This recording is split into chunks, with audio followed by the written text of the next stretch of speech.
leaving behind this oasis of tranquility for the craziness of the city. Mumbai has grown at such a rate in recent decades that there are now satellite cities to cope with the overspill. And we're heading to one called Navi, or New Mumbai.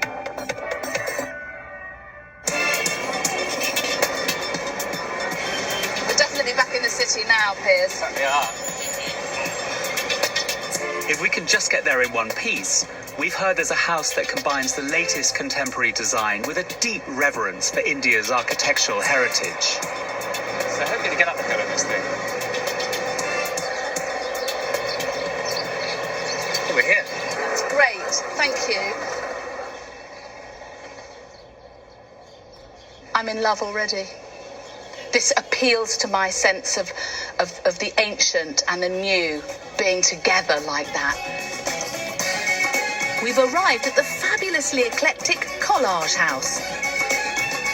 The exterior is inspired by traditional Indian house building with its resourceful use of materials.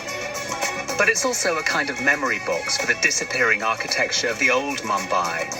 From the handcrafted doors and windows to antique columns, which have all been salvaged from demolition and reused here to create something completely new.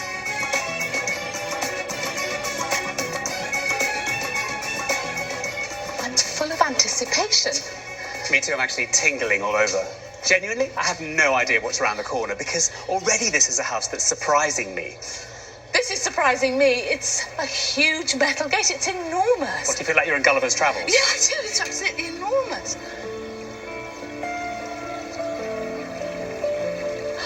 Look. I'm dumbstruck. And that's not often I hear you say that. No. I mean, so many ideas already. I mean, the sense of material richness from all of these things that are repurposed. The pipes, the tiles, this stone. This is an amazing tapestry of stuff. There's fun everywhere. Everywhere my eye goes, I see something I'm immediately fascinated by. And it's so wonderful to have this kind of hit of adrenaline as you arrive into a house. And we only just started. Exactly. We've only been here a few moments. The architect's challenge was to make a family home for 4 generations, with a sense of space and privacy, on a relatively small plot, sandwiched between 2 neighbouring buildings. With no views across epic landscapes available, they turned the focus inwards to a central courtyard on the first floor. Wrapped around this are the living area, master bedroom and a small pool. On the floor above are 2 more bedrooms, and there's a glass pavilion on the roof supported by 100-year-old antique columns. The many doors and windows on the facade might look chaotic, but are actually carefully placed within a concrete frame which connects all of the spaces from front to back across all 3 levels.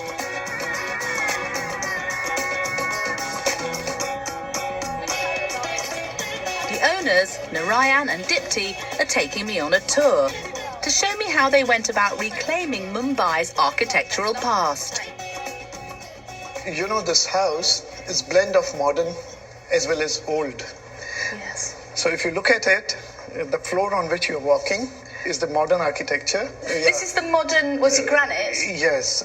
And as we move up, suddenly you find that now you're walking at a place where the wood is more than 125 years old. Oh, I love that. I will show you another marvel. This is the hanging steps. Yes. It took a lot of time in making these steps. Yeah, they're wonderfully made. When we decided to build this house, we wanted everything to be a masterpiece. So we couldn't overlook the steps. So we wanted our steps and railing also to be a masterpiece. We told our architect that I'm not going to make another house in my life. Yeah. So whatever I'm making now is going to be the last house. So it has to be a very memorable house. It's a home. There's a difference between a house and a home. And it's so important that a house isn't just a house, that it is a home. And your house is clearly full of fascinating objects and design features. I mean, this is wonderful. These are actually called printing blocks, which the artisans use it for printing on saris, on fabric. There were about 600 pieces that I picked up and brought them here. And then we made this lovely design. How these blocks, amazing.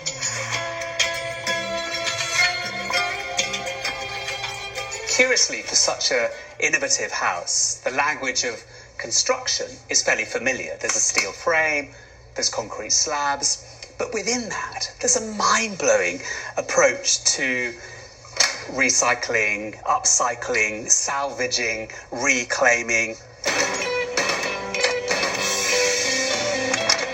Each one of these windows and doors on this front elevation has been taken from a reclamation yard. There's then a strategy for how all of these are going to fit together, and the whole becomes an extraordinary patchwork, a composition that just makes this house truly original. Hello. These recycling solutions are all over the house, with reclaimed materials given imaginative new purposes. This is a bedhead and a cupboard made from salvaged and recycled picture frames. It's also, of course, highly decorative. And decoration has been banished from architecture by architects for about 100 years or so. Architects are kind of fascists about all that stuff. There's this myth that somehow less is more.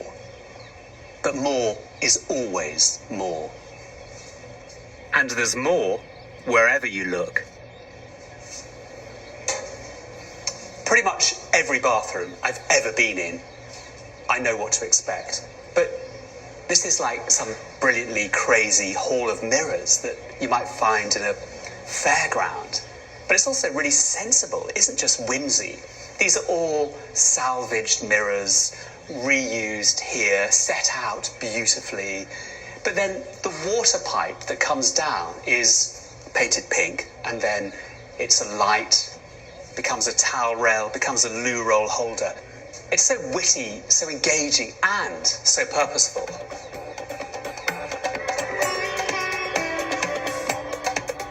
Bringing such anarchic fun to the design of Collage House were project architects Shilpa and Pinkish Shah. How did you begin to know how to piece together 100,000 different components? It became a little bit like jazz, where you kind of improvise a little bit. There's kind of a loose structure, but you're kind of playing around and riffing in the middle. And it's been a joyful journey because of that you allow, let it take over a life of its own, but you're there to kind of pull it, tweak it, and put it in place. I mean, it started with the windows for sure. And once that got into motion and other things, like now we know, of course, there are going to be downtake pipes. And monsoons in Bombay are gorgeous. I mean, it's such heavy rain that the downtake pipes are just gushing water. So then we said, why not make it into a feature? So that's how, if you see the pipes, they come kind of down and they allow the water to be seen during it's an event. Capturing these moments about seasonal change and the acts of everyday life being made kind of dignified and joyous in some sense, And Mumbai is also gradually disappearing, unfortunately. It's being sanitized. Lots of buildings are coming down. So here's an opportunity to salvage a part of that memory and make it yours.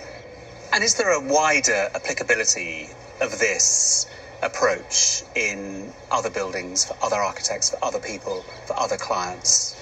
I think the amount of waste that we as a society are kind of producing is crazy. And I think, if anything, maybe this is like a wake-up call for all of us to just remind ourselves again of, where we can really use our resources more carefully so that we don't produce as much waste.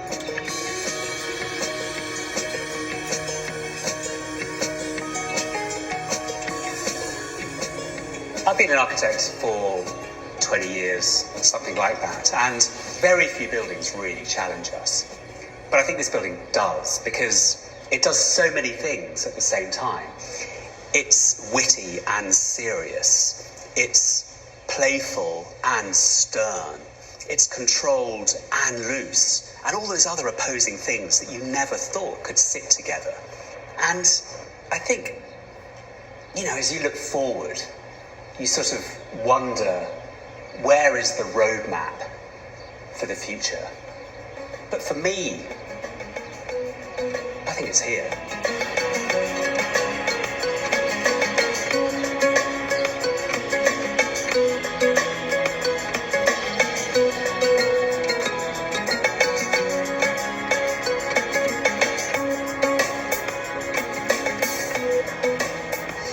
Talk about being cranked up to 11. I don't think I could have ever imagined anywhere being as viscerally stimulating as India. It's true, it's sometimes overwhelming for all the senses, isn't it? The colours, the sights, the sounds, the smells, the people.